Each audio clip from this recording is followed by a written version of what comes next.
This man has probably logged more inland river miles than any living steamboatsman. A big Goodnight Show welcome to Captain Doc HAWLEY.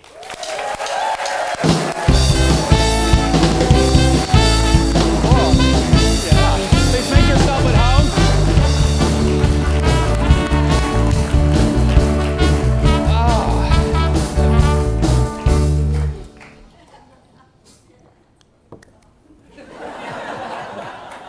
You recognize that song? Yeah. Yeah. Well, it's great to see you again. I had a delightful time last week over in your lovely French Quarter home. Thank you. And now you told me last week I could call you Doc, but yes, you told me on this show I had to call you Captain. Well, no, just for the intro. Oh, yes. Now, you still pilot steamboats, but you actually got your start over 60 years ago. Is that true? Yeah. Now, doesn't seem like it. I'm only 59. So I guess so you were born on a steamboat, yeah, right, basically. Right. That's awesome. Now, how did you first get working on steamboats? Playing the steam calliope and popping popcorn. A magic combination. Can't go wrong. Well, what did you just walk up and see a help wanted sign on the steamboat? I mean, how did you get a job as a calliope player? The boat came to my hometown, and there was no calliope. So I asked the captain, why couldn't, why no music? He said the calliope player gave up and quit. Oh, and goodness. I said, well, I think I could play the thing, because we had a pump organ at home, yeah. and I played by ear. Now, how old were you at this time? 16. 16, okay. Yeah. So the captain gave you a shot, and you... He said, yeah, but he says, if I go like this, time out, take time out, because you'll run away more business than you drag down here. Yeah. Now, the calliope, it's not like just playing a piano or other types of organs. What makes playing a calliope different than playing other... First of all, it's steam. Steam is the only sound that you can see. Yeah, yeah. You can see the steam coming out the pipe. You know, you can play a banjo all day. You can't see anything coming away, but the steam calliope, people get really entertained by seeing which whistle's going to work next. That's really cool. I've never thought about that. Now, yeah. And there are only 32 whistles, so there are songs that you just can't play because you'd be way out beyond the keys. Now, is it hard to tune a calliope? Tune it with a crescent wrench. But they're never in tune, because when you play one song, you start playing, the whistle is relatively cool. Right. You fry an egg on the thing after you play one song, so that expansion. Oh, goodness. And it goes out. And I remember when we first started in business, people would call down and say, shut that thing off. I've tended bar all night. I don't want to be awakened at 10 o'clock in the morning with that racket. But what it was, after we took the boat out of town, we took it up to Louisville for Derby one time, and then we took it out of town for different hurricanes. People would call and say, I never thought I'd say this, but I'm damn glad you're back. Because basically Quarterites especially subconsciously built their weekend around the thing, especially if they're in the weekend. You know, it goes off at 11 o'clock and again at 2, and so it's just a sound. And we came back from Katrina. I guess I had 10, 15 calls at home saying, boy, the smell of beignets and the sound of that calliope, we're getting back to normal. That's right. It really makes you feel like you're at home. Can I tell you my problem with the calliope? This is a personal thing. It's spelled exactly the same as Calliope Street. Yes. Yes, and when I see them written down, I'm not sure which one they're referring to. Webster says calliope is the first choice, that Calliope is a colloquialism. Tell that to everybody that lives on Calliope Street. Yeah. Now I have to look up colloquialism.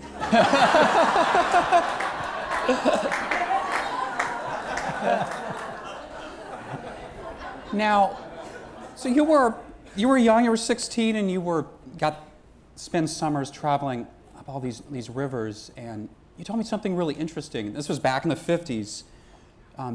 You did proms. Did proms? Yeah. Oh, yes, and the parents and schools loved us. In June, we would go from town to town like a circus. Yeah. And we would go with the weather, St. Paul, Pittsburgh, Kansas City. It was a study in geography. But anyway, we would leave Pittsburgh in end of May, coming back down the river, and we would stop at every town and have the junior, senior proms on the boat. Wow, that sounds And the schools really loved fun. us because the kids were captive on there. You know, Yeah. the only way they could get to Joe's Bar and Grill is to jump in the river, you know. Now, what happened? You were telling me there was a time when these steamboat excursions that people weren't lining up the docks as much to get on. When air conditioning came into the homes of Middle America and television, that put an end to the boat. You didn't need to go down to the riverboat to cool off anymore, or to listen to a Memphis band. You could stay home and watch Milton Berle. Oh, man. Yeah. It just seems like, I mean, I'd love to get on a steamboat now. So the Natchez right here is one of only 2 remaining paddle wheel steamboats left in operation. Right. Wow. That are powered by steam. A lot of little phony boats with fake paddle wheels. Sometimes the boat will be going down the river and the wheel will be going backwards. But that's just the way it is. Now, you started off playing the calliope and popping popcorn, but then what inspired you to work your way up to becoming a pilot and a captain? I was working with all these great guys that had been working around the turn of the century. I mean, Wow. 1900, that century. Yes. And I thought, well, I would like to do this. Yes. I would like to do this. And if some of these guys could, they would relate wonderful stories of the past, and I thought, well, I'm just going to. So I stayed on the hook and got my mate's license and pilot license and my master's license, and that was a long time ago. And then at some point, you were lucky enough to be asked to captain the Natchez. Right. And they built it down here. I had made 82 trips down here from either St. Louis or Pittsburgh or Cincinnati with the overnight passenger boat. The Delta Queen was the name of the boat. And every time I came to New Orleans, I wanted to live here more and more and more. I made 82 trips. By the time they offered me the job on the Natchez, I said, I'll take it. I didn't even ask what they were paying. That's great. Now, this is probably my favorite story I heard the other day, is back in 1975, they redid something that they hadn't done since 1870 called the Great American Steamboat Race. Right. We raced the Natchez against the Delta Queen. Now, wait a minute. This was the boat that you used to pilot. Yes, and I knew that she was slow. We didn't have to blow up the boilers to beat her. So this was on July 4th, and was this sounds like this would have been a big to-do. It was a big to-do. It was the first steamboat race since 1870, and I've never seen crowds on all the wharves, on the moonwalk, just solid people. Wow. Thousands of people turned out. And it was a real show. Calliope's playing, flags flying, popcorn popping, the whole thing. Did the pilot of the Delta Queen have any idea who would win? I think he did. You think he did? Yeah. Brand new boat.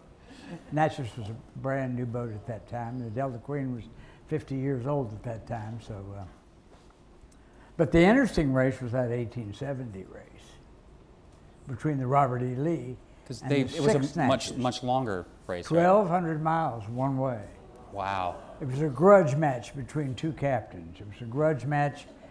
These 2 captains had been joint owners of a boat and had fallen out years ago. One of them was a New Orleanian, Captain Leathers. The other was from Natchez. And it was kind of town against town, boat against boat. And they raced 1,200 miles, and the prize was a pair of kind of beat up deer horns. that had started, you know, back in the old days when you had two boats heading in the same direction at the same time, one of them had to be faster than the other one. Ah, yes. And one of them had to try a little harder than the other one. So the Reindeer was beaten by a boat called the Baltic, and the captain said, well, the captain of the Baltic, which was the loser, said, well, I don't have any trophy for you. And he said, I'll take your horns. So it was a horny race. Well, Captain, I have something special for you. One of our sponsors, Fun Rockin', they make these fantastic T-shirts for all of our guests. Wow, okay. It's the your own Goodnight Show shirt, and it says Doc Hawley on the back. Thank you. That's you. Thank you very much. Now, you're semi-retired, but sometimes you fill in and pilot. Oh, yeah, sometimes I pilot, sometimes I run as the master or captain, and sometimes on Sundays, I play the calliope. But we